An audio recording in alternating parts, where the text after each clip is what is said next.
포기하라 복세무TV의 조영복 세무사입니다.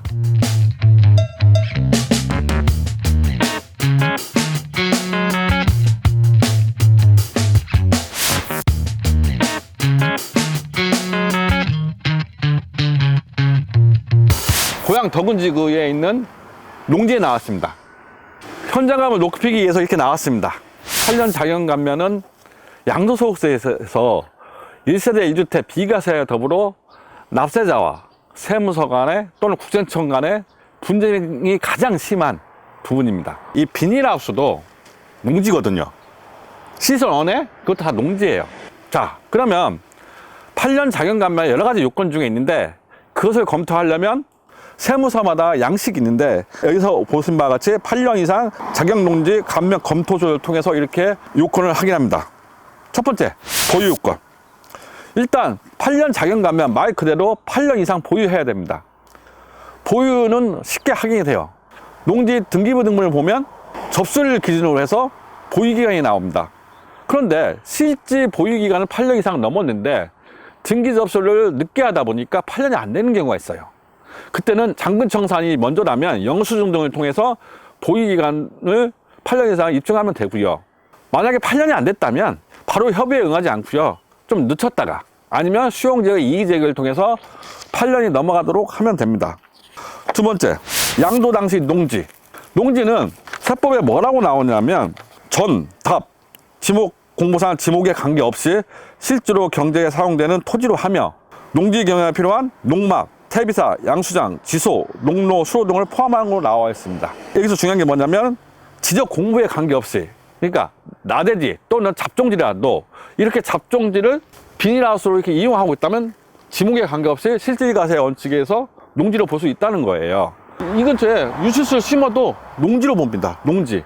유실수가 뭐죠? 잣나무, 전나무처럼 열매가 있는 그런 것이 유실수죠. 뿐만 아니라 농지 경영에 필요한 농막, 농로도 농지로 봅니다. 장점이 되는 게 버섯 재배사 같은 경우는 농지로 봐요. 근데 콩나무 재배사는 세무서마다 달라요. 어떤 데는 농지를 보는 데도 있고요. 어떤 때는 제조업으로 공장으로 와서 안 보는 경우가 있어요. 그런 경우는 저 같은 전문가 꼭 상담 바라시고요. 검토서를 보면 농지란에 뭐가 나오냐면 도시계획 확인원 해가지고 양도 당시 용도지역, 도시계획 편입 3년 경과 이런 말이 나옵니다. 아무리 8년 자격 감면 대상이라 하더라도 농지라 하더라도 주거지역, 그러니까 시 이상 주거지역, 상업지역, 공업지역 편입되고 3년이 지나면 감면 혜택이 없습니다.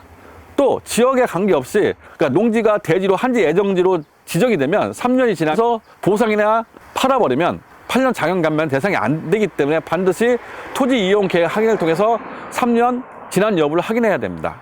시 이상 당연히 3년 지나면 안 되지만 시 이외의 군지역이나 읍면 지역은 3년 지나도 8년 자격 감면은 해당되지만 100% 안 되고요. 편입일부터 취득일까지만 또 감면 대상이 됩니다. 양도소득에 따라 달라지는 걸 방지하기 위해서 세법 개정이 일어나서 오히려 더 좋아졌다. 그런 정도만 이해하시면 되겠습니다. 세 번째, 농지 소재지 거주 여부.